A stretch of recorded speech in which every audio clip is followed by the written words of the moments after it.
L'écho des campagnes, la série qui met en avant des agriculteurs, des entrepreneurs, des techniciens, des experts, des scientifiques et des industriels qui travaillent avec passion à la transformation de l'agriculture. Un podcast pensé et réalisé par Écosystème, entreprise qui accompagne les acteurs de l'agriculture de leur transition agroécologique. Donc bonjour Julien, on est au salon Innovagri à côté de Toulouse. On est loin du soleil parce que là on a une journée, c'est un petit peu frisqué. Et il a bien plu, il y a de la boue partout.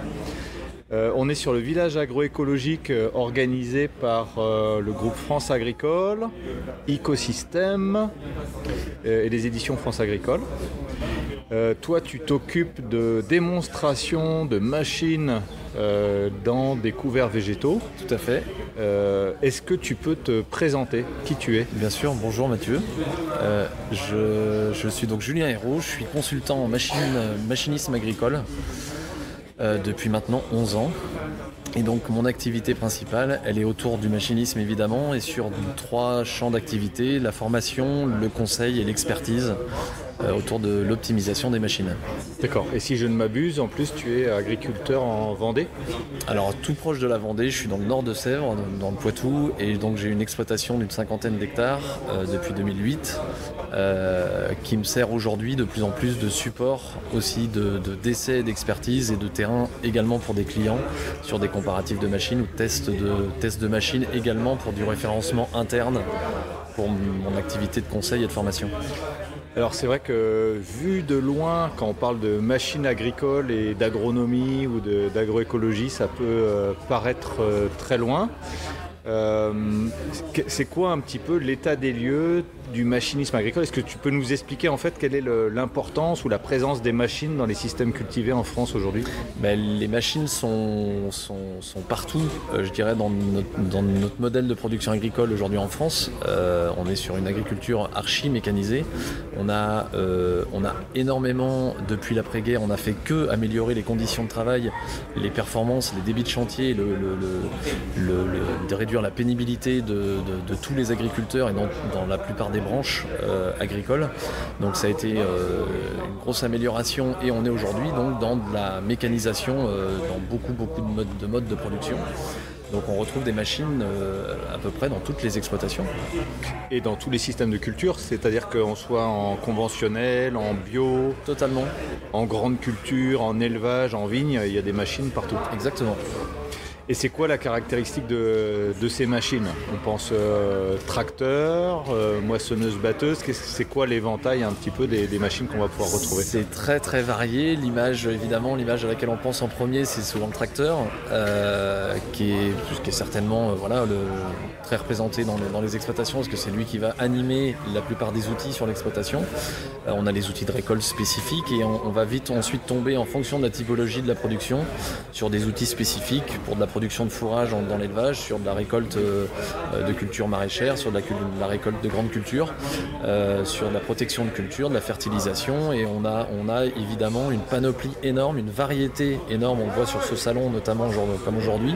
On a une spécificité d'outils et on tombe vraiment dans de la technologie de pointe pour pouvoir répondre à de la performance et de la qualité de travail et l'enjeu, je le disais, de débit de chantier, de confort de travail et de productivité en agriculture. Sur ces machines agricoles qu'on va retrouver, au niveau économique et au niveau notamment du coût de la production, on sait qu'il faut des semences, des engrais, des produits phytosanitaires.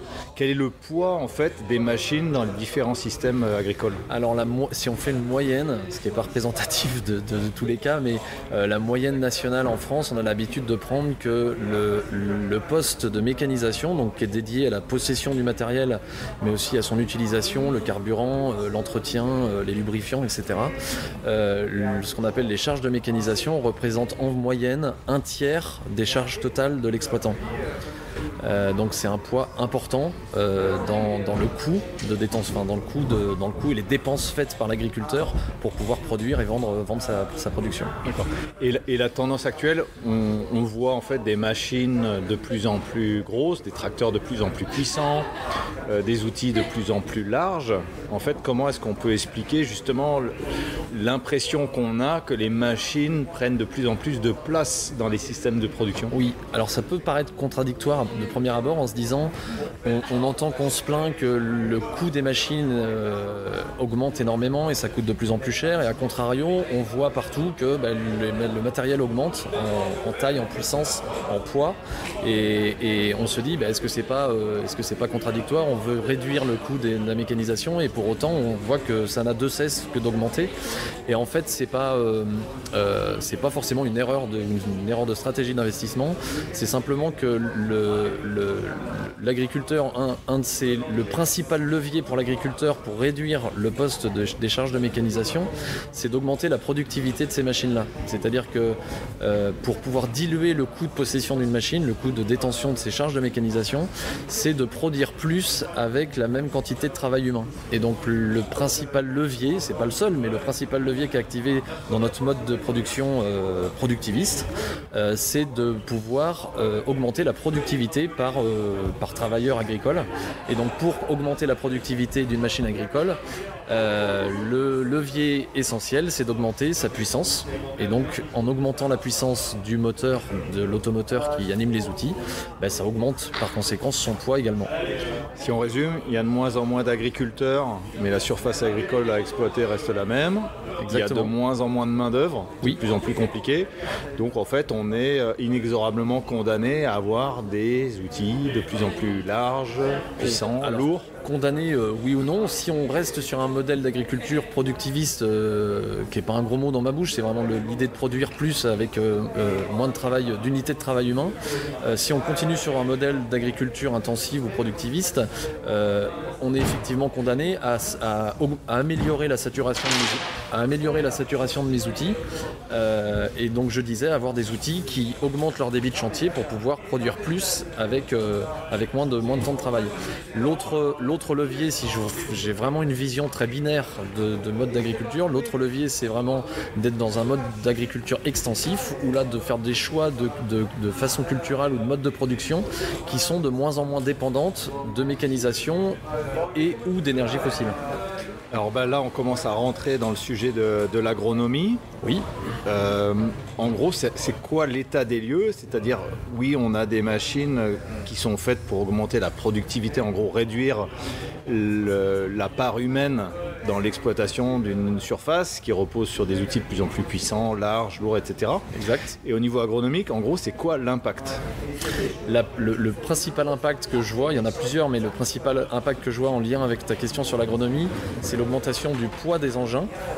Et l'augmentation du poids des engins fait que ça a pour conséquence d'augmenter la sensibilité des sols à la compaction. C'est-à-dire qu'en passant avec des outils plus lourds, évidemment, on va compacter davantage les sols et potentiellement avoir des problèmes de perte de fertilité physique parce qu'on a des sols qui vont potentiellement produire moins. Alors, en tant qu'agronome, nous on passe derrière, on va faire des profils de sol. On voit notamment dans les systèmes très mécanisés, donc notamment les systèmes en culture industrielle, etc., des impacts de ces engins à des profondeurs dans le sol qui sont même inatteignables par les outils de travail du sol destinés à corriger. Tout à fait. Historiquement, on a des outils, ce qu'on appelle profonds, les outils de travail du sol les plus profonds qu'on va utiliser. C'est très variable, mais on va parler d'une quarantaine de centimètres. On peut aller au-delà, mais économiquement, c'est pas forcément le plus pertinent. On va réussir à corriger une compaction mécaniquement par un outil de travail du sol à ces profondeurs-là, 40, 50, 60 cm pour certains, sachant qu'une compaction d'un engin qui va rouler sur le sol et qui fait plus d'une dizaine de tonnes, qui va avoir plus de 6 tonnes, on a des références à 6 ou 8 tonnes par essieu, va compacter un sol négativement à plus de 60, 80 et 1 mètre dans les conditions les plus critiques. Alors, comment est-ce qu'on résout l'équation? Donc on a bien compris, en gros, on est dans un modèle à sens unique, on ne va pas aller vers plus de main-d'œuvre, plus d'agriculteurs. On est donc obligé d'avoir des outils puissants et donc sans doute lourds est large.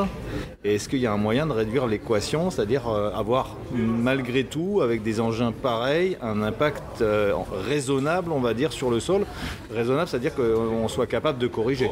Oui, alors je ne sais pas si on peut appeler ça un impact raisonnable, on va pouvoir avoir un impact moins pire. Si je reste sur mes œillères de productivisme et d'augmentation de débit de machine et de poids des machines, je vais plutôt réfléchir au trafic de mes engins de faire en sorte qu'ils passent de moins en moins fréquemment et sur la moindre surface possible.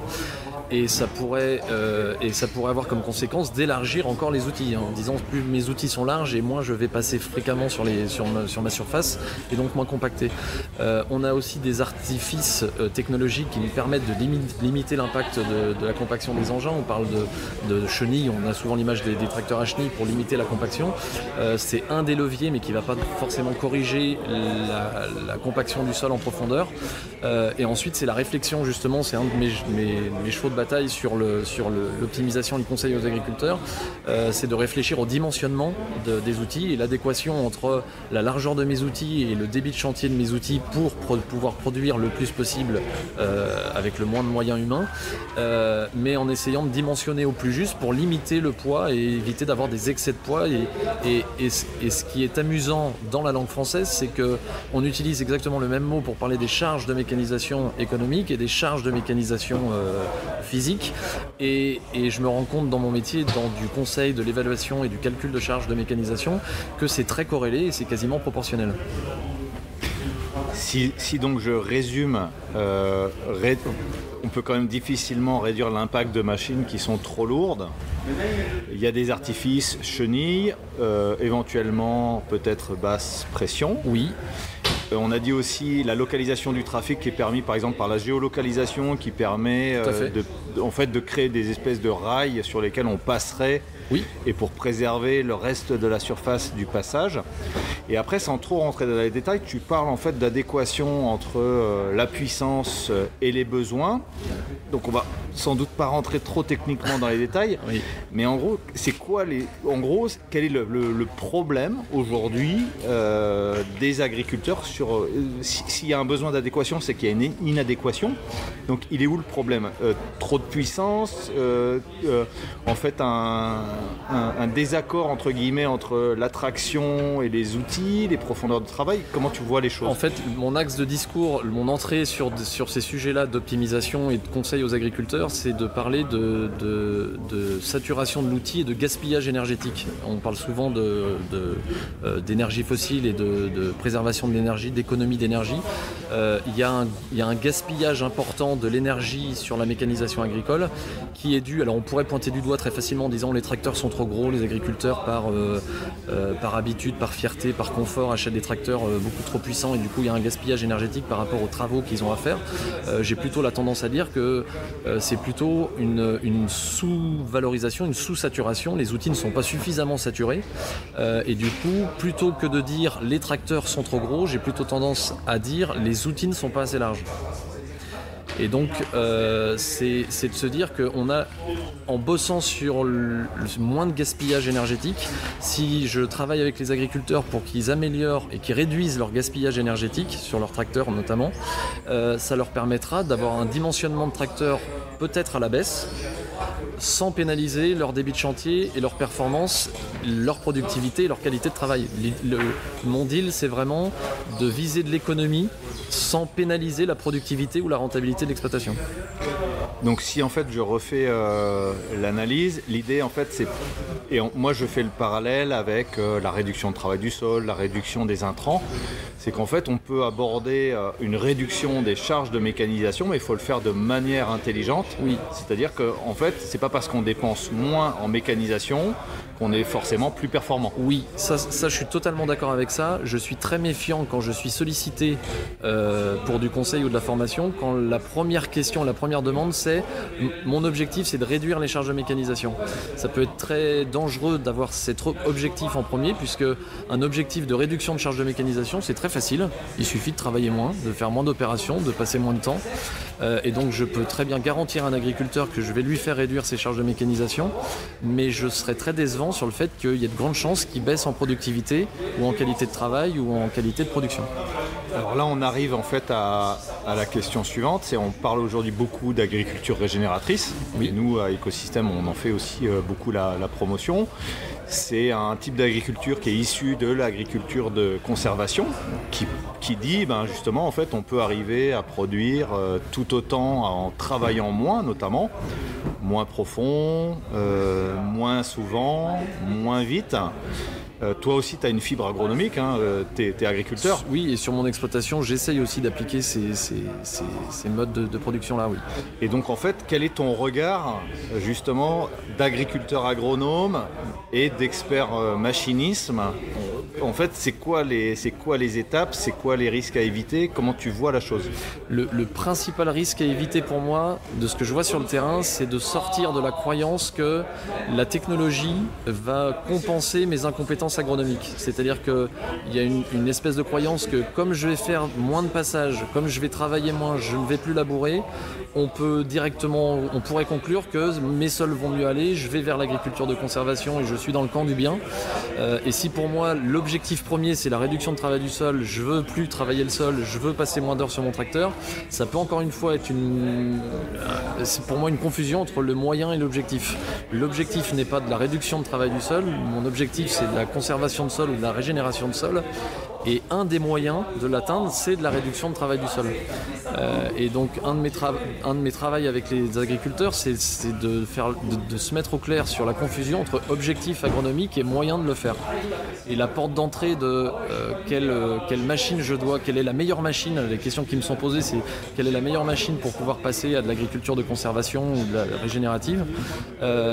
C'est pour moi difficile d'y répondre parce que ça répond à un moyen et non à un objectif. Dis-moi d'abord quels sont tes objectifs agronomiques et ensuite en découlera la machine la plus adaptée. En gros, c'est plutôt une démarche, c'est parce qu'un sol va aller mieux, parce qu'il sera plus fertile, que je vais éventuellement pouvoir réduire les besoins en travail du sol, les besoins en fertilisation. C'est pas confondre effectivement le but et les moyens. Exactement, oui. Dernière question que j'ai envie de te poser, on voit beaucoup en fait de robotique aujourd'hui, Oui. Des robots agricoles. On sait d'ailleurs, ça fait déjà de nombreuses années que le chauffeur est là pour des raisons parfois réglementaires Oui. et de sécurité, puisqu'en fait on a déjà des attelages qui sont autonomes.